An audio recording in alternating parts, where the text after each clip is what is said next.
Hello and welcome to News Central Now. I am Adebola Adedugba. The headlines. Governor Ayedatiwa emerges APC flag bearer for Ondo Guba poll. Kenyan police arrest Binance executive who fled Nigeria. Togo's ruling party campaigns for Nasigbe ahead of general elections. Details shortly. Let's begin with some political stories. The All Progressives Congress Primary Election Committee, headed by Governor of Kogi State, Usman Ododo, has declared the Governor of Ondo State, Lucky Ayedatiwa, as the winner of the just concluded All Progressives Congress Party primary ahead of November 16 governorship polls in the state. Ayedatiwa, who emerged as governor of the state following the demise of his boss, late former governor Oluwarotimi Akeredolu, defeated 15 other candidates to clinch the ticket of the party ahead of the November 16 governorship election in the state. Governor Ayedatiwa polled 48,569 votes to defeat his closest contender, Mayowa Akinfolari, who secured the second position with 15,343 votes, while Olushola Oke finished third with 14,915 votes, and Jimo Ibrahim scored 9,456 in the fourth position. Let me at this time acknowledge and thank all the other aspirants who threw their cards into the ring of this family contest to be the flag bearer of our party. All the aspirants I'm talking about: Honorable Mayowa Akinfolari, Chief Olushola Oke, SCN, Senator Jimo Ibrahim, CFR, Mr. Wale Akinteriwa, Honorable Omopa Kujimi Otimayo, Mr. Mariah Levy Esquire, Mr. Isaac Kikimeke, Mr. Olusodia Ilawo, Mrs. Wahid Adekoja Fumilayo. Of the party in the general election, I, Ahmed Usman Ododo, the Executive Governor of Kogi State and the Chairman of the Committee and the Returning Officer of the Ondo State APC Governorship Primary Election held on the 20th day of April 2024, hereby declare that Lucky Olisa Ayedatiwa, having satisfied the requirement of the law and scored the highest number of And joining me on the news to talk about this is our correspondent, Nii Omoni, who is live in Ondo State. Good morning, Nii. Glad to have you join me. Good morning, Debola. Thank you for having me. I mean, what's the mood like right now in Ondo State following declaration of Lucky Ayedatiwa as the winner of this APC primary election? Well, Debola, you know you and I are both impacted by the outcome of this primary election because we are from Ondo State. Although we can't share our opinion, I'll share the opinions of the people on ground here in Ondo State. Well, I would say it's a mixed reactions, of course, because we know there are 16 aspirants and 1-1, so leaving the rest of the 15 to lick their wounds, if I can put it in that light. And of course, they have their own supporters as well. So the supporters of those 15 aspirants would certainly not feel so happy, even if the aspirants themselves has come to terms with the conditions and of course say we are doing this for the greater good of the party. But of course, for the supporters of His Excellency Governor Lucky Ayedatiwa, they're happy. They are so happy, and they see this as a step in the right direction, knowing that with the phrase, the the folk tale that we say that the devil you know is better than the angel you do not know. So they've seen and they've tested Governor Lucky Aiyedatiwa. These are the confessions of the supporters, and they believe that with the little they've seen of him, they believe that he's going to do more. And him just clinching the ticket and becoming a flag bearer of the party is just a step in the right direction. As we know, this is not the main election. This is just party election. But we can say it's a big deal because we know there are majorly two strong political parties in Ondo State, which is the APC and the PDP. And of course, this is a move in the right direction for them. So I would say it's a mixed feelings. And let's put it out there that we do know that it is only the APC members that voted during this election, not the whole of Ondo State. So yeah, the people that are majorly concerned right now are the APC members. So this is just one order. The second order will be the gubernatorial election come November 16, where other parties will not contest. Now we have a bigger pool of people to certainly get their reactions from. Well, I hear when you talked about the other party aspirants coming to terms with the results. Does that mean they are not challenging this election result? Well, as for now, Debola, most of them are not. Although we've heard from the camp of Chief Olushola Oke saying that he's going to be doing a presser very, very soon, and he's going to call the press and air his mind as to what his next move or where he aligns. And we don't know what it will be yet, but we know that protesters from that camp came out yesterday before the plenary, before the collation started, airing their views about and dissatisfaction about how the process went. They've called for cancellation at some point, they've called for postponement, they've called for reconduction of the exercise, and so many other things. So we don't know what he will say. Other aspirants that we've tried to reach out to are not so forthcoming. So, as I said, there's an internal politics, so we don't know if words have exchanged words, if communication has been made, and most of the aspirants have actually decided to lie low. They are not talking, lay low, pardon me. They are not talking, they are not communicating. So this seems to us like some sort of acceptance of what the reality is right now. The only camp we're hearing from is the camp of Chief Olushola Oke. And very soon we'll get more information as to what he wants or what his desires are, or if he is aligning with the current developments. But for now, we've not heard of any litigations or any formal complaint to the committee, because the committee has been set up also by the APC primary election chair, by the party, pardon me, to oversee any complaint or litigations that will come up after the primary election. So we keep our ears to the ground and, of course, our eyes open to see if we'll get that information. Once we do, we'll certainly let you know.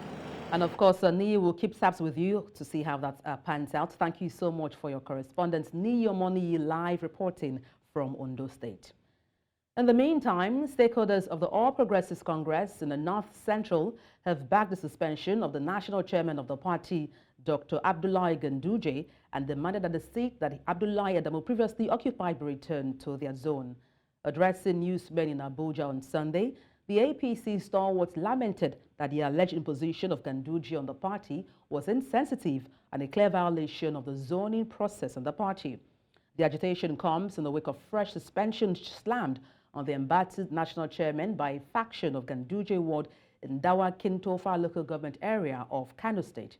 Speaking on the suspension, the coordinator of the concerned North Central APC stakeholders, Muhammad Etso, argued that it was wrong for the party to replace the immediate past national chairman of the party, Abdullahi Adamu, who is from their region, with Ganduje, a politician of Northwest extraction.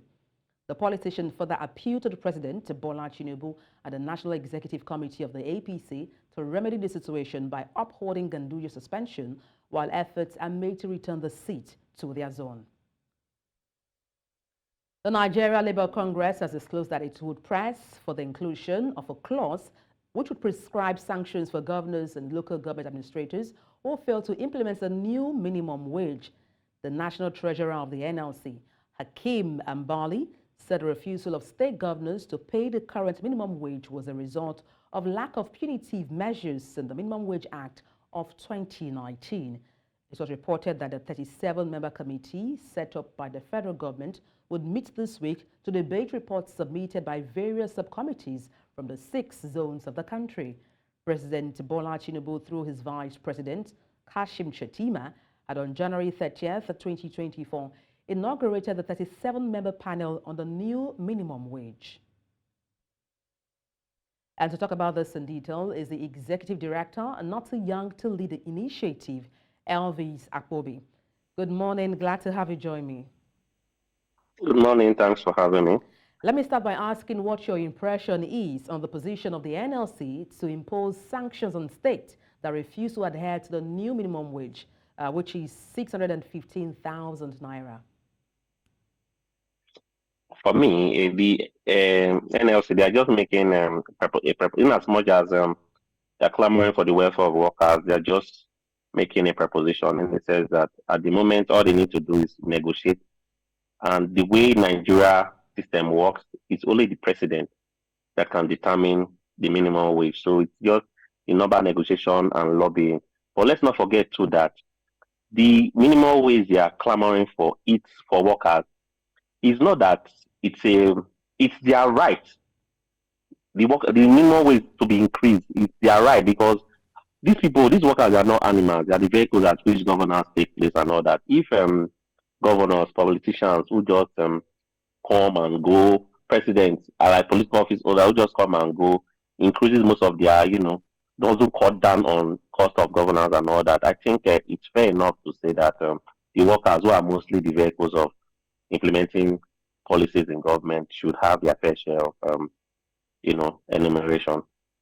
Now, talking about fair share of payment, do you think this proposed sum of 615,000 naira is feasible or even sustainable by the federal government? For me, it's not sustainable, and I'm on the journey of becoming a policymaker. I'm speaking with you virtually from the Nigeria Institute of Policymaking, and I've noticed something that we've made lots of policies, we've made demand without implementation. Let's start with today, our allocations is being shared. The monthly allocations is being shared. Federal government gets 56%, state gets 26%, and local government gets 20%. This is after removal of frontline charges from NNPC and other parastatals. For me, I think there should be devolve more resources to the states, while we should subscribe to this local government autonomy. My only fear is if the development takes place, if the state governors would do what these allocations is meant for, what this money coming in is meant for. And let's not forget too that the people that governors really affect the most are those at the local government council. And how are they fed? How are our local government governors like today? Because even if we clamor for the evolution of power, resources, and all that, the people who come as executive chairman of local government, the people who make policies for local governance, will they implement the needs of these workers? These are many more we should look into.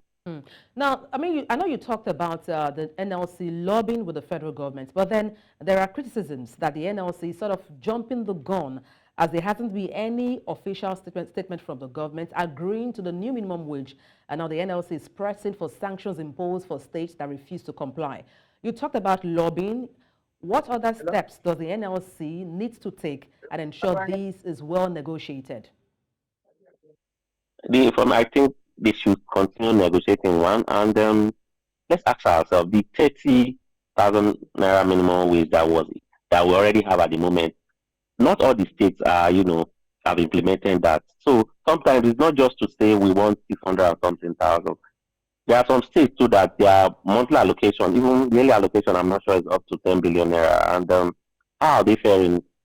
For me, I think in as much as the Nigeria Labour Congress should, negotiate with feasibility, like with the reality on ground, in as much as the increment for this minimum wage will help pushing the effects of the hardship we're faced with today and other economic crises. I think they should look at other angles, like is this feasible in a particular state? Is this feasible in a particular? And the president, if really he meant what he said during campaigns that he will put the welfare of Nigerian workers in his front burner to, do reforms and give them a better life. If really he meant it, we should, get it right this time around. But Mr. Akpobi, let's even assume this new minimum wage being proposed is approved. How do you think this would impact the average Nigerian, the economy, both positively and then negatively? Positively, it will help workers, take care of their needs. We have workers today who, due to cooperative, they get themselves involved and all that to pay either their rent or tuition fees for their students or their children. They go home with 2,000, 3,000 after deduction. And then not talk about house mortgage and all that. But still, if this thing is implemented, if this new minimum wage is implemented, let's not forget too that we'll have uh, inflation, deflation in our economy. And you see, today we are already clamoring with the fact that our naira seems to have no value to the dollar. But if this is implemented, I think as far as the workers will do very well, I think it will still affect the economy too in other ways. Hmm. Let me just, get your insight, from your position, from your experience, looking at the market trends, inflation, like you rightly mentioned, escalating prices of goods and services and all of that. What do you think will be the ideal minimum wage? I'm not in the position to, state an ideal minimum wage, but all I clamor for, all I want is to see a Nigeria where workers who leave their houses every morning, come back, do most of the job in secretariat and all that, who are the vehicles of implementing policies. I want to see them smile. I want to see them be able to pay their bills and, do well as Nigerians. Because each time we have conversations with these people, they are not always happy. You could see that hunger in them that they give more but they get less. Why people who don't give more, people who just come in on appointments, on a contract with boats, they go home and become rich people overnight. Them that do most of the job, that brings this policy, that implements this policy, they are not well taken care of. Hmm. Well, thank you so much. Hopefully, they will come to a middle ground, NLC and the federal government. Thank you so much for your insight on the news. Elvis Akpobi, Executive Director, Not Too Young to Lead Initiative. You're live with News Central TV. Let's take a short break. Stay with us. Thank you for staying tuned. The Kwara State government has urged residents to stay calm following reports of poisonous meat being sold at the Mandate Market in Ilorin, the state capital. This comes after a group, the Kwara Monitoring Group, raised concerns about the sale of meat from 33 cows that reportedly died from poisoning.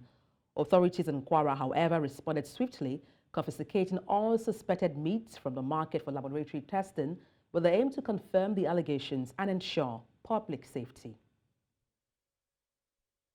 The Kenya Police Service has apprehended Nadeem Anjarwalla, a high-ranking executive from Binance who fled Nigeria to evade justice.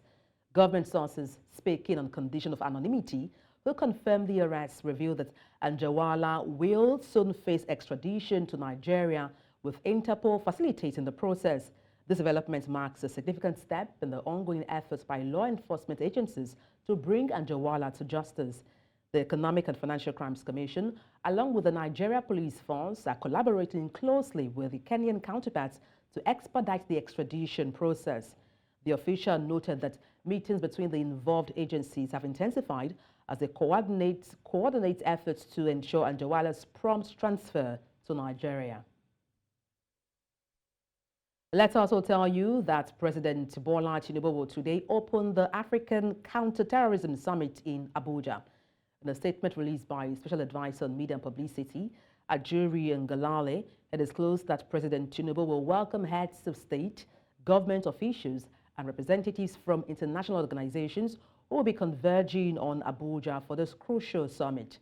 According to the statement, the objective of the summit is to strengthen cooperation and redefine the global response to terrorism in Africa. The summit aims to foster African-led solutions to the complex challenges posed by terrorism.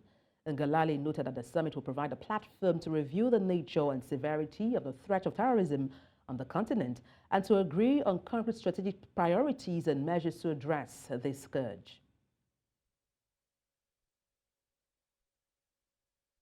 And to security updates.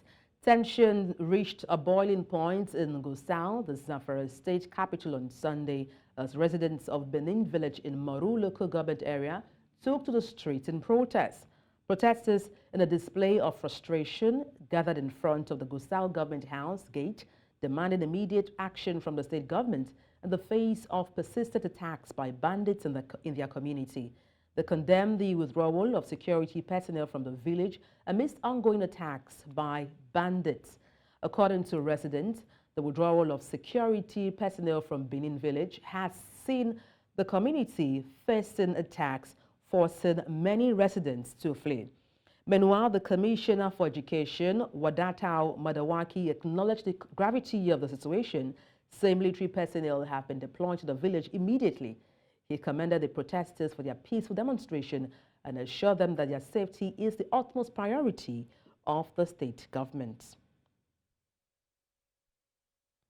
The lawmaker representing Delta's Central Senatorial District, Senator Ede Dafinone, has called for the rehabilitation and effective engagement of displaced people of Okwama community in Ewo Kingdom, Oheli South local government area of the state.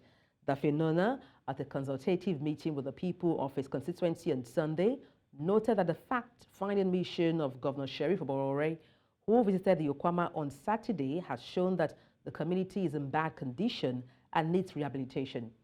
Several indigenes of Okwama fled into the bush in the aftermath of the March 14, 2024, killing of 17 army personnel and soldiers on peace mission over the Okwama-Okoloba communal crisis.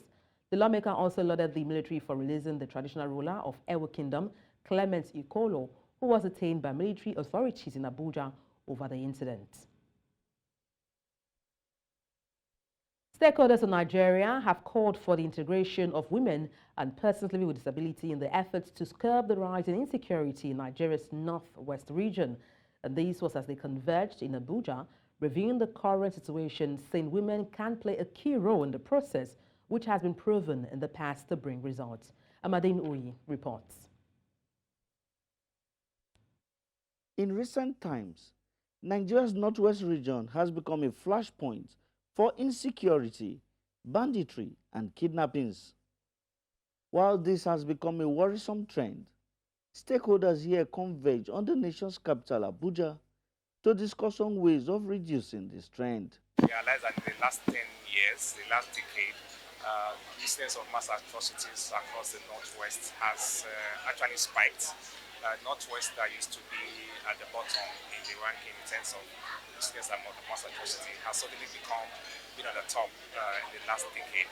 And this is not far from the metasizing issues of insecurity we are having across the country, including banditry and the rest of them. And so we have thought, how do we begin to get the community to take ownership of their own security? How do we build their capacity? How do we get everybody in the region to work together to take ownership of their own security? And that is what gave birth to the idea of the project we started last year. They also add that the need to involve women and persons living with disabilities in the peace-building process is key to achieving tangible results. Key things we set out to achieve was to see that we have more women involved in this peace-building process in the region, and I think we have really achieved that. Now we see more women being in the discussion table in terms of how to provide solutions to the insecurity challenge in the region. And the other thing we set out to achieve was to build that trust between the community and the law enforcement agents, because the law enforcement agents have been talking about them not getting the required information they need to deal with these issues. When you're looking at women participation in peace, it is the most important thing. That is the gap that we are having in the society now, because we think peace is coming from the masculine angle. Peace is feminine, because every man that becomes man today comes from a home. is a product of the woman. So if the mother is not peaceful, the upbringing is faulty, then which means that man out there can never be peaceful. The project is being conducted by international human rights organization, Global Rights, and has called for a community-led approach to achieving peace and ending insecurity. In Abuja for News Central, I am Amadine Uyi. We'll continue with security update. Abia State Police Command on Sunday paraded the principal suspects in the murder of a student of Abia State University, Osuru, some weeks back. The police also paraded some other crime suspects arrested for various offenses across the state. Our correspondent, Chiwo Gile, has details. January to date, a total of 108 criminal suspects arrested by the Abia State Command, majorly made up of young people, is enough to prick the mind of every patriotic citizen. Abia State Police Command has in the last 4 months been inundated with unprecedented number of murder cases, among others. Only in the last 1 month, there have been about 4 homicide cases with people in their 20s neck deep in all. While the command is still investigating the recent cases, it has concluded investigations on the murder of one student of Abia State University, Uturu, by a fellow student and ready to prosecute the suspect. The suspect, identified as Emmanuel Victor, has confessed to the crime. He is currently in lawful custody and will be charged to court. This is the highlight of our briefing today. The suspect, on his part, wants to be given a second chance at life. A member of another course group that came to take a phone from us. So after we finished talking and we told them that they should come later in the day to take the phone, one of Emmanuel's members brought out his gun and shoot at us. So he escalated. Then I shot Emmanuel. The Commissioner of Police, Kenechukwu Onwemele, also assured the public of the command's commitment to seeing that nothing is hidden about the officer who shot an Aba businessman, resulting to his death. But I want to assure the public that the police under the current IG and this command will not cover or shield anybody that has done something that is unprofessional, no matter how little, let alone if it results in somebody's death. Police Public Relations Officer Maureen Chinaka told journalists that the command had so many breakthroughs and recovered exhibits within the period under review. In the recent past, the command has achieved significant milestones in curtailing incidents of armed robbery, kidnapping, and vandalism of government property, child trafficking, rape, and arson. During the period, several suspects were arrested and various exhibits recovered. Families will need to play a lot of roles to set their children straight and make sure that they turn out good citizens of the country. In Omaha News Central, Chinwe Ugele. You're watching News Central now. Thank you for staying with us. Nigerians, once adjudged to be the happiest people on earth, given how much they like to have fun, even in the face of hard times. Yet some argue that the citizens need more time to relax and recreate enough outside the comfort of their homes owing to insecurity. In this report, our correspondent Chiwo Gile examines some of the major factors that discourage people from visiting some of these hospitality centers. Nigerians are busy people naturally, and with the economic situation in the country may have become more stiff with life. However, there are still young people and even aging ones who, as a matter of necessity or habit, visit hotels, eateries and relaxation centers and beer parlors to meet up with friends or watch football matches over some food and bottles of drinks. There is a place you are supposed to go to ease off, to go and unwind. So it's not supposed to be a place you go and you'll be watching your back. So it's supposed to be a place of safety, a place where you go to, after your day's activities, you just go there to relax. First of all, I think the comfortability of the environment is paramount. And then second of all, I just think when you a joint, good music is necessary. While at it, the customers want a safe environment devoid of disturbances that creates insecurity. In every industry, there is a need for surveillance, which obviously means security also in one way or the other. And of course, the kind of security you implement in your area depends on the size of your establishment. If you have a very big hotel, you need CCTVs installed in almost every corner so that you can see what is happening. And your control room has to be very effective and see how things are happening as they are in real time. Business owners should, CCTV cameras are very cheap now. Business owners should try as much as possible to get some cameras in their outlets. It helps to even ward off crime. There's certain services for CCTV. If you look across, you see some buildings, CCTVs are around the environment. So this helps to dictate any issue or challenge that must have caused in an environment. How well do the operators of these hospitality businesses secure their business areas? Without security, hospitalities will close. So if there's no security, there's no hospitality. The life of hospitality is the confidence people get with security around them. When people go to relaxation centers, eateries or hotels, it is either to unwind, eat, or even relax. But when these are threatened by inadequate security measures put in place by the management of these outfits, it becomes a problem both for the business owners and the customers alike. In Omaha News Central, Chinwe Ugele. Despite the escalating insecurity being recorded in many parts of Nigeria's northwest region, ginger farmers in Kankada community in Kachi local government area of Kaduna State say their harvests have performed extremely well beyond their expectations. Though some of them say they owe the bountiful harvest witnessed to the adoption of the use of organic fertilizers in their farming, they say governments can still do more to support their farming. Amadine Uyi reports. It's another harvest season for farmers in Kankara community located in Nigeria's northwestern state of Kaduna. Despite the state now notoriously known for insecurity and banditry, this time the story is different, as farmers in this community say their harvest this year has been good, owing to the adoption of the use of inorganic fertilizers. Farming produce has yielded more than the last year.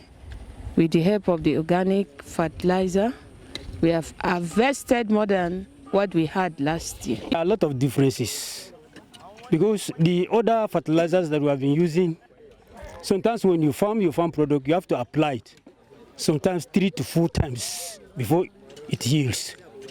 But with the coming of this new organic fertilizer, now when you farm, you will see that it will take at least 3 to 4 months before you talk about applying another one. If you use this, you are preventing them. First of all, you use the aggregate to treat the seedlings, and then you use the Fluoroplus with the fertilizer to spray on the ground. You broadcast on the ground before planting your ginger. And yet, Kaduna is known as one of the 5 states, including Gombe, Bauchi, Benue, and Nasarawa states, known for ginger production, with a yearly production volume of over 400,000 metric tons. These farmers are not resting on the recent farming success, evident by the bountiful harvest, say government can still do more to support them. We need modern equipment, in the sense that the government should help us to enable us to expand our farms. We need the government to put more effort to see how they can secure our farmlands for us, because we all know that agriculture is the backbone of every economy. Without agriculture, things will not go well. So we are asking the government to put in more effort, the confidence to go to our farms to do what we're supposed to do. Nigeria is one of the highest ginger producers in the world, ranking second only to India. While for these farmers in Kankara community, it has been all smiles. Many will be hoping that their harvest will impact the nation's food security aspirations positively. In Abuja for News Central, I am Amadine Uyi. Activists and supporters of Togo's ruling union, La Republic Party, gathered in the capital Lomé on Sunday to show support for President Faure Sigbe. Togo's ruling party began its campaign ahead of legislative and regional elections due to take place on the 29th of April. On Friday, a new constitution for the West African nation was definitively adopted by the country's National Assembly. The opposition called for the mobilization of Togolese citizens against the regime of Faure Sigbe as a show of unacceptance of the new constitution. Il y a eu une forte mobilisation malgré la pluie. Les gens sont restés dans la pluie pour écouter le message et pour prendre l'engagement de bien voter et de voter unir pour le 29 avril. Nous sommes très confiants parce que depuis plus d'une semaine, nous sommes sur le terrain. Nous avons rencontré des populations très sereines qui sont prêtes à aller voter le 29 et à voter pour le parti unir. Donc c'est en toute sérénité, en toute confiance que nous allons à cette élection. Nous connaissons tous que le régime parlementaire n'est pas antidémocratique. Pourquoi ne pas l'expérimenter? Nous voulons l'expérimenter, nous connaissons ses avantages et nous pensons qu'avec la participation de tous les citoyens à tous les niveaux, le Togo sera meilleur que celui que nous avons aujourd'hui.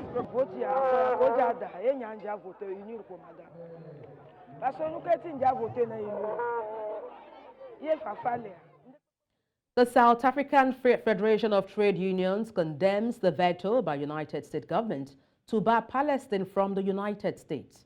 The Palestinian Authority applied for membership to the UN. However, the U.S. voted against Palestine in the Security Council, using the veto power to successfully prevent Palestine from being a member, while the United Kingdom and Switzerland abstained from the vote. According to SAFTU, the U.S. veto is consistent and with its attitude towards Palestine for more than 5 decades now, which has supported the colonial expansion of Israel in Palestinian territories through the genocidal apartheid regime that continues to displace and kill many Palestinians from their lands. And to unpack this, I'm joined by national spokesperson, South African Federation of Trade Unions, Trevor Shako. Good morning from here, Trevor. Glad to have you join me. Good morning, and thanks for having us. Yeah. Now, Trevor, talk to me about how SAFTU view the United States' use of its veto power to block Palestine from joining the United Nations. Look, we are appalled and condemn this veto power which was used by the United States to block the membership of Palestine to the United Nations. In our view, this is merely consistent with their policy to refuse to recognize Palestine as a sovereign nation state so that it could be annexed and totally taken by the Israeli regime. But what's the implications, of these veto by the Palestinians' ability to participate in international forums and also advocate for their rights? What are the implications?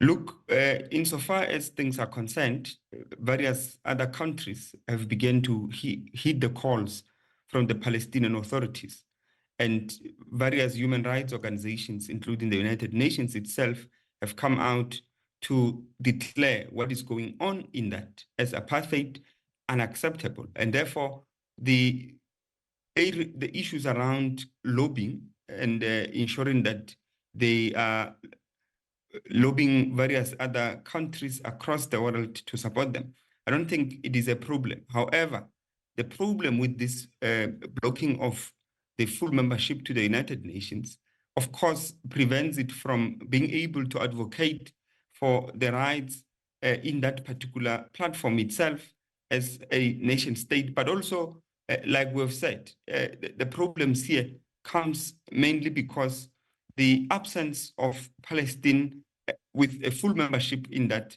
of course, disables it from ensuring that it pursues the lobbying, it pursues the persuasion for ensuring that the rights of the Palestinian people are represented and that it can be able to lobby various other countries to not only support Palestinian struggle, but to ensure that in various resolutions in the chambers, it is able to lobby them to support it. Well, talking about lobbying, what's been the position of international communities so far? Have they responded to this quest for Palestine for statehood? Look, we think that they have responded, but it is not enough. It is not enough, mainly because the Palestinian people continue to die. Palestinian people's lands continue to be dispossessed. The Palestinian territories have been annexed and occupied. But at the same time, what has happened is that we do not see the success of the boycott and sanction movements. We do not see the success of the divestment movements. And this is because various governments across the world, even those that declare that they support Palestine and the Palestinian cause, have actually not invested in, have actually not implemented rather, the divestment measures, the boycott measures, the sanction measures. And we think that it is not enough in that context. They continue to embrace money capital and capital from Israeli regime. And for instance, we've seen in our country, the Israeli capital actually acquiring some of the South African owned companies. And this, in our view, shows the fact that and proves the fact that though we come and declare our support to these people, our governments are actually not implementing sufficient measures to ensure that Israel is pressured to accede to the demands that are put forward by the Palestinian people. Well, hopefully these demands and negotiations are met or reached, I believe. But thank you so much for your expertise on the news. Trevor Shaku, National Spokesperson, African Federation of Trade Unions in South Africa. Thank you once again. Thank you very much. And for business stories, let's connect with the business desk. Welcome to Business News. We begin the news in East Africa, where non-tariff barriers pushed down Kenya's maize import from Tanzania to 63% of the total imports of the grain in 2022-2023 marketing year, down from 97% in 2021-2022. A new report by the U.S. Department of Agriculture shows that Kenyan traders imported maize from Tanzania, Zambia, Uganda, and South Africa, but imports from Tanzania dropped as a result of the imposition of export restrictions by Dodoma. Tanzania restrictions on maize exports were in the form of requirements that exporters to Kenya apply for export certificates. The World Bank has raised concern that tensions in the Middle East could reverse the gradual opening up of global markets, which saw Cote d'Ivoire, Benin, and Kenya issue Eurobonds at the start of 2024, after close to 24 months of the continent's absence from the global markets due to punitive interest rates. The World Bank Chief Economist for Africa, Andrew Dabalin, stated that the escalating conflict between Israel and its neighbors risks pushing up the price of oil on the global markets, a development that could trigger the resurgence of high inflation and tightening of interest rates by major central banks, making global markets inaccessible to frontier economies, especially those in Africa. And finally, several African countries reeling under the weight of economic and political problems are banking on rescue interventions from the World Bank and the International Monetary Fund, IMF. Ghana has embarked on a comprehensive debt restructuring plan, a significant fiscal consolidation program, and the implementation of reforms to foster economic stability and resilience. According to the World Bank, the crisis has taken a heavy toll on the pace of economic growth in the country, which decelerated to an estimated 2.9% in 2023 and is projected to remain weak in 2024.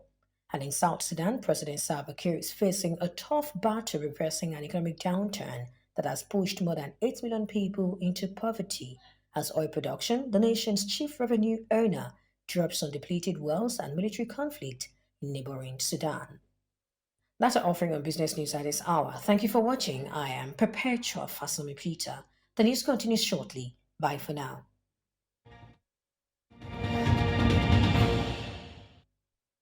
And that's all on the news. But before we go, let's take a look again at some of the major stories. Governor Ayedatiwa emerges APC flag bearer for Guba poll. Binance executive who fled Nigeria have been arrested by Kenyan police. We also told you that Togo's ruling party have commenced campaigns ahead of general elections. Send your eyewitness report to the WhatsApp number on the screen and follow us on social media. We are at News Central TV. You can watch us live on DSTV channel 422, Star Times channel 274, Avo TV and YouTube. Many thanks for watching. I am Adebola Adeduba.